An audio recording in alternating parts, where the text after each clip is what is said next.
Vermont Independent Senator Bernie Sanders joins us.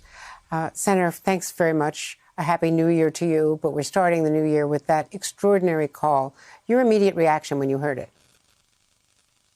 It is unprecedented. It is the most consequential attack on American democracy in the history of our country. And I think your previous panelist was right. This is what mafia does. And what Trump was essentially saying to Raffensperger, the Secretary of State in Georgia, is, hey, get me 12,000 votes so I can win. And if not, by the way, there may be criminal action against you and your attorney. This is beyond outrageous. This is not only impeachable, it is certainly a criminal offense. When you run for office, you can't threaten public officials about manipulating the vote for you to win. That is not what democracy is about. What do you think can be done about it, if anything? I'm sorry, Andrew. Well, what do you think, Senator? No, I'm sorry. What do you think can be done, if anything, about it?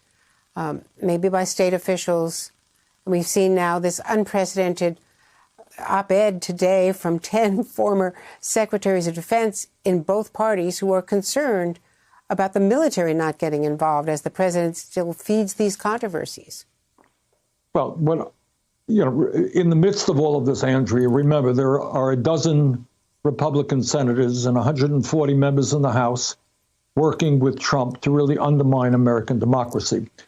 But in the Senate, you have 40 U.S. senators, Republican senators, who are not doing that. So at the end of the day, we're going to end up with, 88, 90 votes, right, making clear that Biden was elected president. But I think after Biden becomes president, we need to do a whole lot of work in a variety of ways to restore the faith of the American people, not only in their government, but in the foundations of democracy. We need to understand that there are tens of millions of people who have given up on democracy. It's not just they voted for Trump.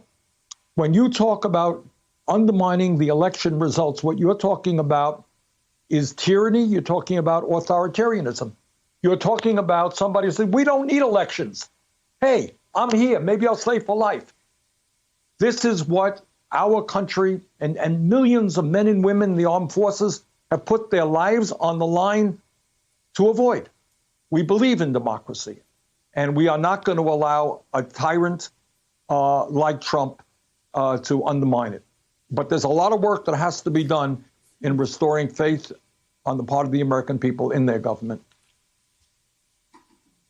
Do you think he should be investigated on the state issues and prosecuted if they prove, to be a prosecutable case? Let's take one step at a time. What has to happen now in the next couple of weeks is Biden has to be inaugurated. And when I talk about restoring faith on the part of working people in this country with their government, we need an aggressive agenda. After Biden is inaugurated, we need to immediately come back with a COVID emergency stimulus package, because right now, Andrea, there are tens of millions of families who are worried about eviction. They have no income. They're having a hard time feeding their family. And what we have got to do on day one of the Biden administration is to say, we understand your pain. We are on your side. So if you want to restore faith in government, you got to respond to the needs of people who are hurting right now. And are you concerned about the debate, though, that will take place with all of these senators objecting? And in each case, they get time and then time for it to go back to the other house. I mean, there's a whole process here that's going to feed the conspiracy theories further. Right. Yeah. I am concerned. It's going to be a long and painful day. I'm going to be there, and we're going to go back to the Senate and go back to the Senate, I guess, for 6 states. But at the end of the day, 88 or 90 senators are going to vote to uphold the election results. And it really is fairly pathetic that you have some senators who I suspect are using this as an opportunity to get more name recognition as they plan their presidential campaigns.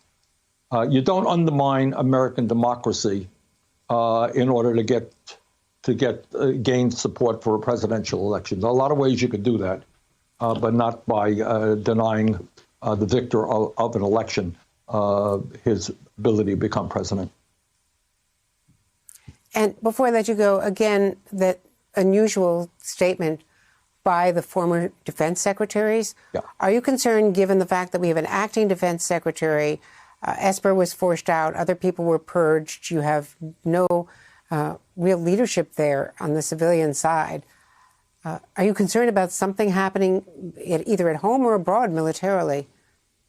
Well, given the irresponsibility and recklessness and irrationality of Trump, yeah, of course, I worry every day.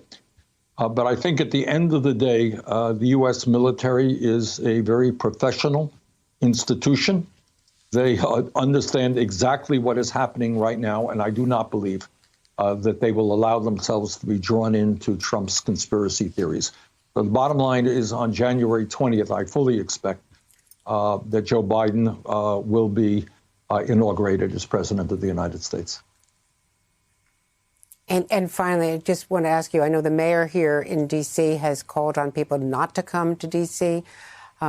We're really hoping that these protests that the president's calling for are going to be peaceful. They weren't back just a few weeks ago. What would your call be to the counter-protesters who might be wanting to show up? Should they all stay home and hope for as much quiet as possible on the 6th? Well, all that I can say is, people have the right to protest, but I would urge everybody to make sure that there is no violence. That would be a terrible, terrible thing. So let's all, if you want to protest, come out, march, do what you do, but let's not have any violence.